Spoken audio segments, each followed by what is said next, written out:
नमस्कार दोस्तों, कैसे हैं सभी। आई होप कि आप सभी अच्छे होंगे।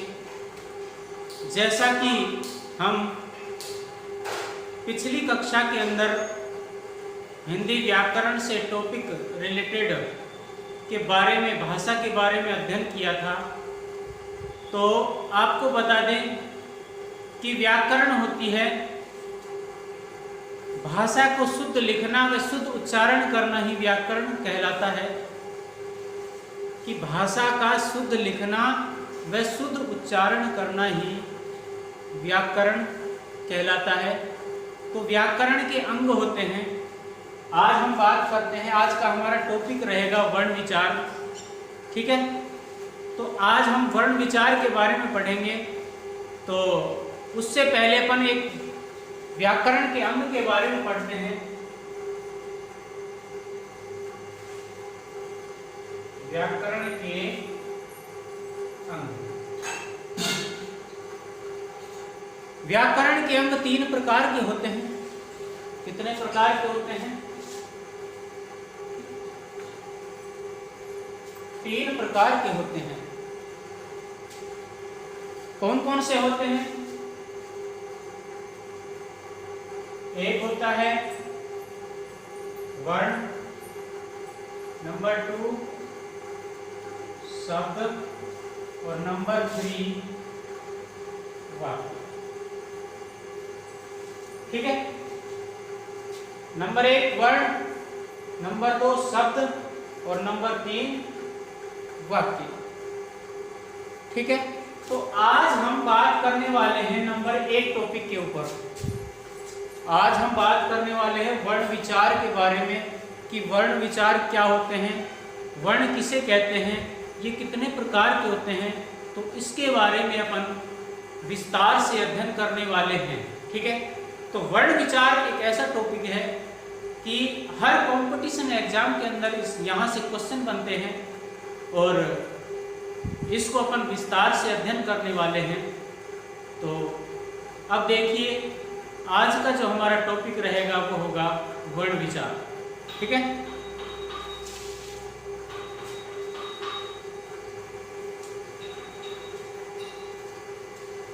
तो हेडिंग है हमारी वर्ण विचार।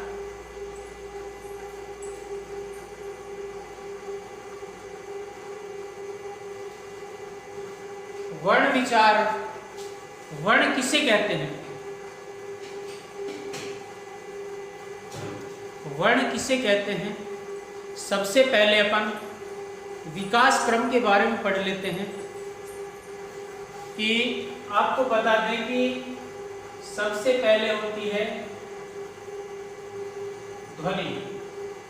ठीक है, जब कोई भी उच्चारण करता है तो उसे ध्वनि कहा जाता है। और इसका क्या है, सिर्फ मौखिक रूप से होती है। कैसे होती है? मौखिक रूप से हम क्या है बोलते हैं, तो हमारे मुंह से जो आवाज निकल रही है उसे ही अपन क्या कहते हैं? ध्वनि कहते हैं।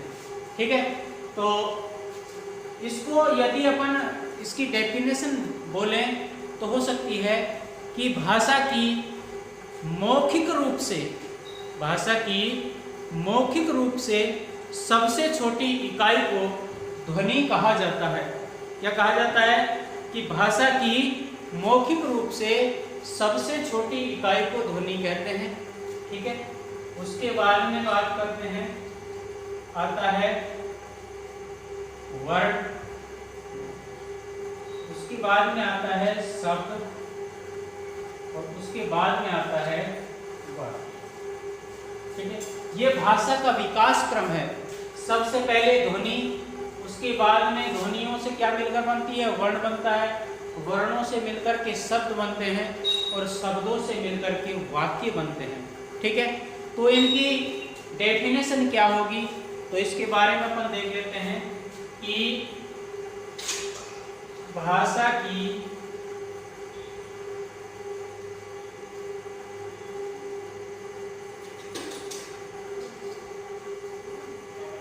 मौखिक रूप से सबसे छोटी इकाई को ध्वनि कहते हैं। ठीक है, कि भाषा की मौखिक रूप से, यहां पे सिर्फ ये कंडीशन रहेगी मौखिक रूप से, मुंह से बोलते हैं अपन, कि भाषा की मौखिक रूप से सबसे छोटी इकाई को ध्वनि कहते हैं। ठीक है, अब बात करते हैं अपन वर्ण के बारे में। भाषा की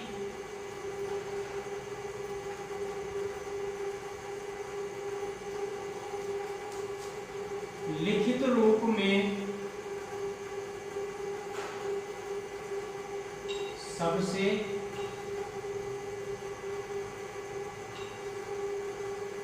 छोटी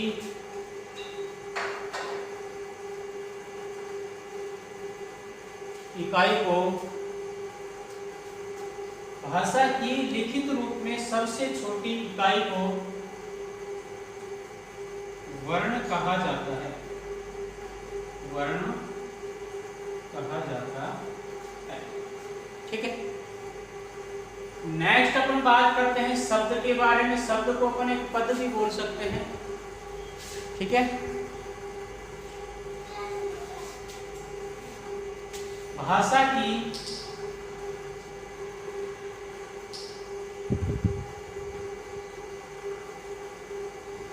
सार्थक रूप से,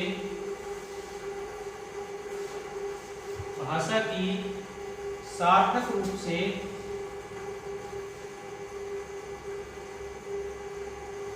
सबसे छोटी इकाई, सबसे छोटी इकाई को शब्द कहते हैं। ठीक है, कि भाषा की सार्थक रूप से, जिसका कोई अर्थ निकलता हो, कि भाषा की सार्थक रूप से जिसका कोई अर्थ निकलता हो उसे ही शब्द या पद कहते हैं। ठीक है, नेक्स्ट बात करते हैं अपन वाक्य की, कि भाषा की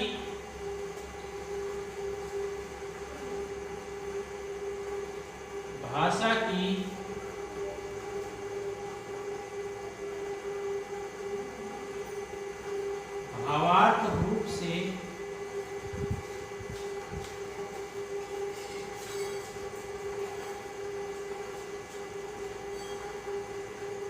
सबसे छोटी इकाई व भाषा की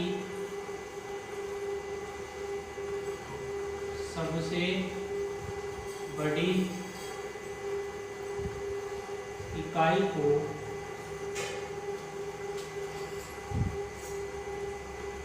वाक्य कहा जाता है। ठीक है, कि भाषा की मौखिक रूप से सबसे छोटी इकाई को ध्वनि कहते हैं। कि मौखिक रूप से जो सबसे छोटी इकाई होती है उसे क्या कहा जाता है? ध्वनि कहा जाता है। और भाषा की लिखित रूप में जो सबसे छोटी इकाई है उसे क्या कहते हैं? वर्ण कहते हैं। और भाषा की सार्थक रूप से, भाषा की सार्थक रूप से जो सबसे छोटी इकाई होती है उसे शब्द कहते हैं। ठीक है, इसके बाद में होता है कि भाषा की भाव या भावार्थ के रूप में, भाषा की भाव या भावार्थ के रूप में सबसे छोटी इकाई या भाषा की सबसे बड़ी इकाई को क्या कहा जाता है? वाक्य कहा जाता है। या तो अपन बोल सकते हैं भाषा की भाव या भावार्थ के आधार पर जो सबसे छोटी इकाई होती है उसे क्या कहते हैं? वाक्य कहते हैं। या फिर भाषा की जो सबसे बड़ी इकाई होती है उसे भी वाक्य ही कहा जाता है। ठीक है, चलिए अब हम बात करते हैं वर्ण विचार की, कि जो वर्ण है, विचार है, वो किसे कहते हैं? वर्ण विचार किसे कहा जाता है? सबसे पहले अपन इसकी डेफिनेशन पढ़ेंगे, उसके बाद में अपन प्रकारों पर चलेंगे। ठीक है। तो देखिए अब हम बात करने वाले हैं भाषा की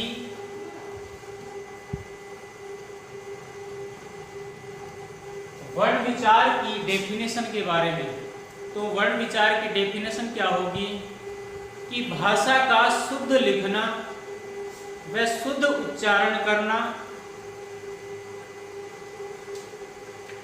उसे ही वर्ण विचार कहा जाता है। तो इसकी डेफिनेशन अपन देखते हैं। देखिए, वर्णों का शुद्ध लिखना व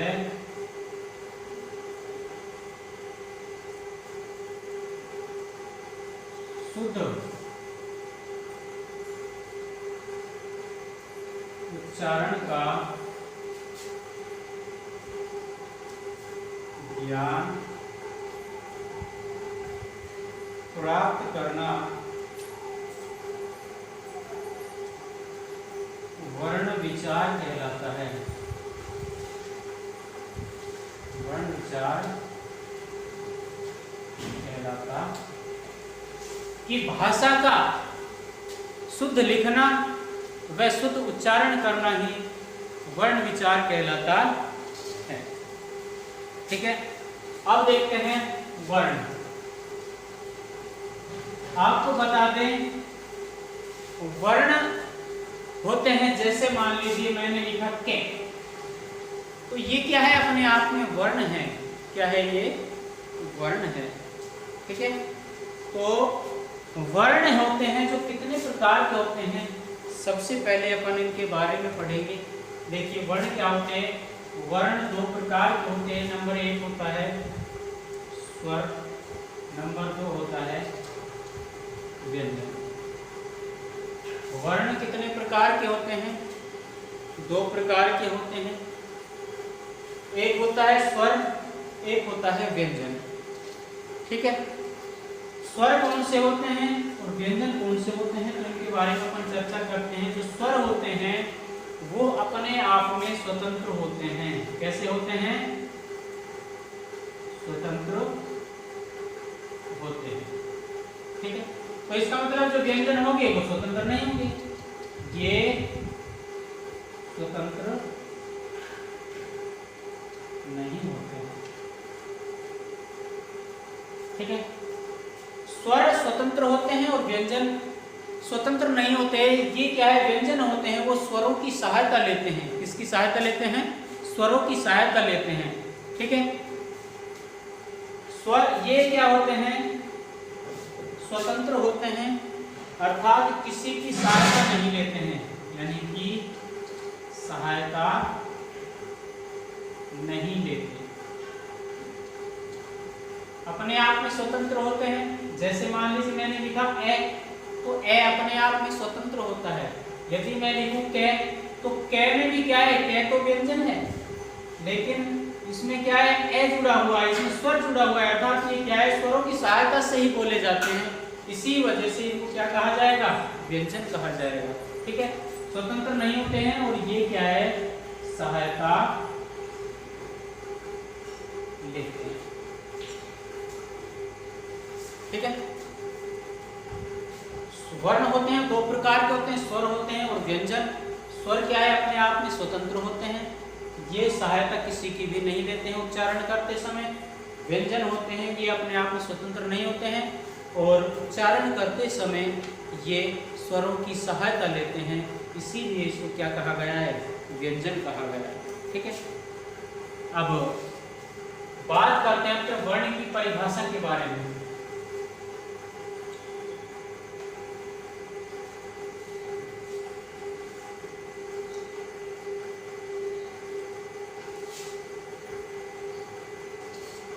हम वर्ण की डेफिनेशन के बारे में पढ़ते हैं।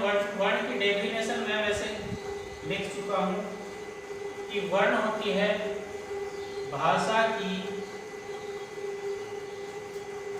वह छोटी से छोटी इकाई भाषा की वह छोटी से छोटी इकाई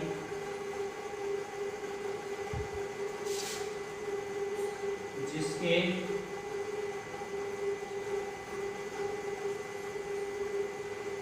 टुकड़े नहीं किए जा सकते। कि भाषा की वह छोटी से छोटी इकाई जिसके टुकड़े नहीं किए जा सकते उन्हें वर्ण कहा जाता है। उन्हें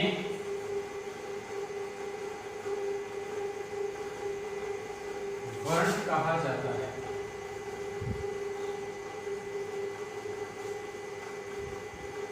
कि भाषा की वह छोटी से छोटी इकाई जिसके टुकड़े नहीं किए जा सकते उन्हें क्या कहा जाता है? वर्ण कहा जाता है। ठीक है,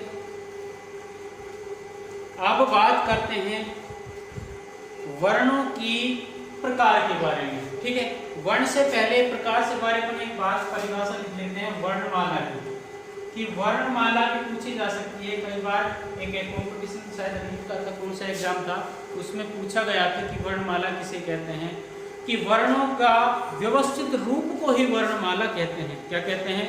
जो वर्ण होते हैं उनके व्यवस्थित रूप को ही वर्णमाला कहा जाता है। तो इसकी परिभाषा क्या बनेगी? वर्णों के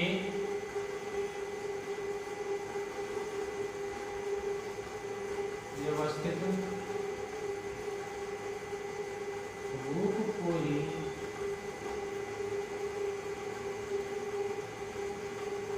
वर्णमाला कहते हैं। कि वर्णों के व्यवस्थित रूप को ही क्या कहते हैं?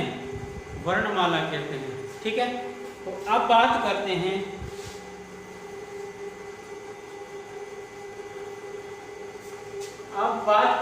हिंदी वर्णमाला। हिंदी वर्णमाला में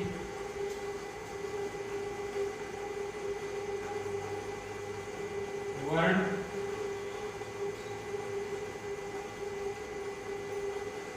दो प्रकार के होते हैं।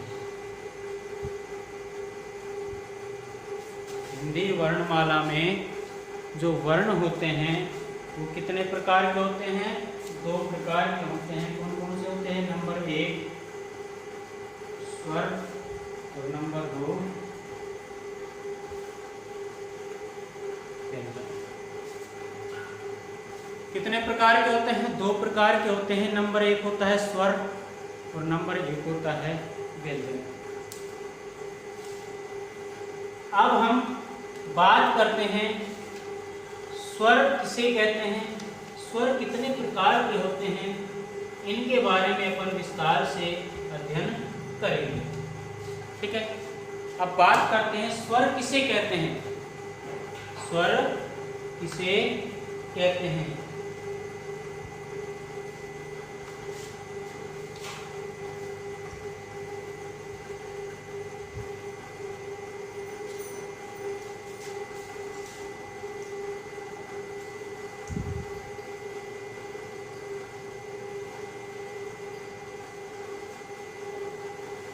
आज हम सिर्फ स्वर और व्यंजन के बारे में ही पढ़ेंगे। स्वर किसे कहते हैं और व्यंजन किसे कहते हैं, और स्वर के प्रकार के बारे में हम अपन नेक्स्ट क्लास के अंदर पढ़ेंगे। ठीक है, तो नंबर 1 स्वर। स्वर किसे कहते हैं? कि वे स्वर या वे वर्ण जो अपने आप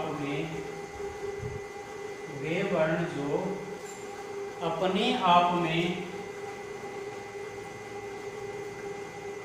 स्वतंत्र होते हैं। वे वर्ण जो अपने आप में स्वतंत्र होते हैं तथा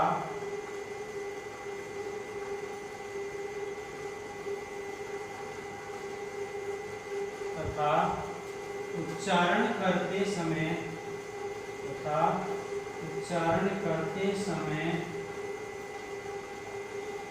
किसी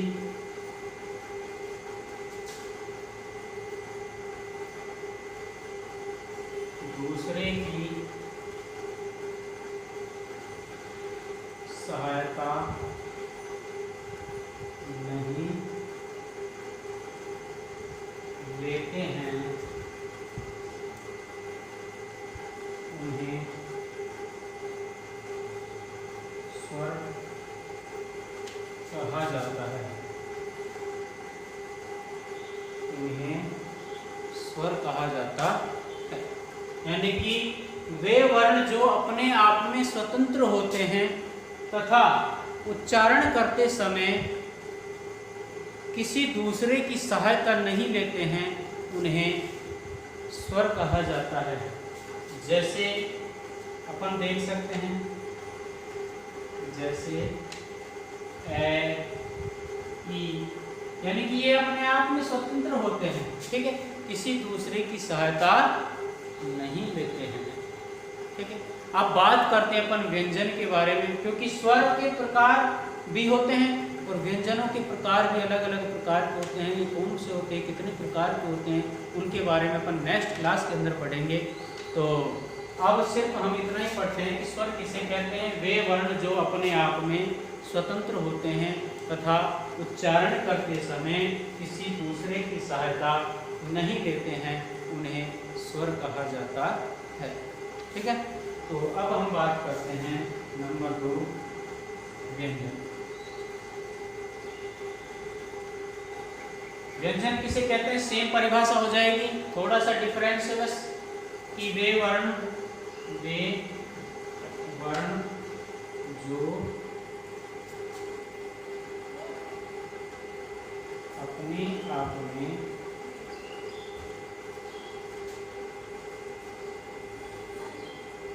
स्वतंत्र नहीं होते हैं, वे वर्ण जो अपने आप में स्वतंत्र नहीं होते हैं तथा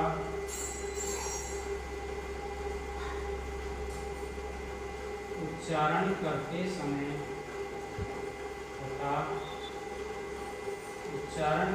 समय किसी दूसरे की सहायता लेते हैं,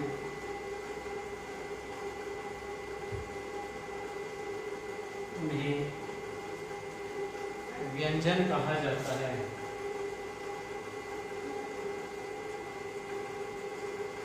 उन्हें क्या कहा जाता है, व्यंजन कहा जाता है, ठीक है।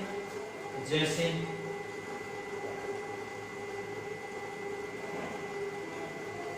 कोई भी वर्ण व्यंजन ले लीजिए, खे या के, तो ये क्या है, अपने आप में स्वतंत्र नहीं है। यानी कि यदि अपन इनको अलग करेंगे तो के प्लस ए, तो इन दोनों से मिलकर के ये के बनता है। क्या बनता है, के बनता है। और खे में भी कैसे बनेगा, ठीक ऐसे ही, खे में हलंत होगा प्लस में ए हो जाएगा। इन दोनों से मिलकर के ही क्या बनता है, खे पूरा बनता है, ठीक है। तो उसके बाद में अपन नेक्स्ट कक्षा के अंदर पढ़ेंगे, इसीलिए हम आपसे विदा हो रहे हैं। तो आपसे निवेदन है कि हमारे चैनल को ज़्यादा से ज़्यादा प्यार दें और ज़्यादा से ज़्यादा सब्सक्राइब करें, लाइक करें और शेयर करें। और यदि आप हमारे चैनल में नए हैं तो बेल आइकन दबाना नहीं भूलें। धन्यवाद, मिलते हैं अपन नेक्स्ट क्लास में।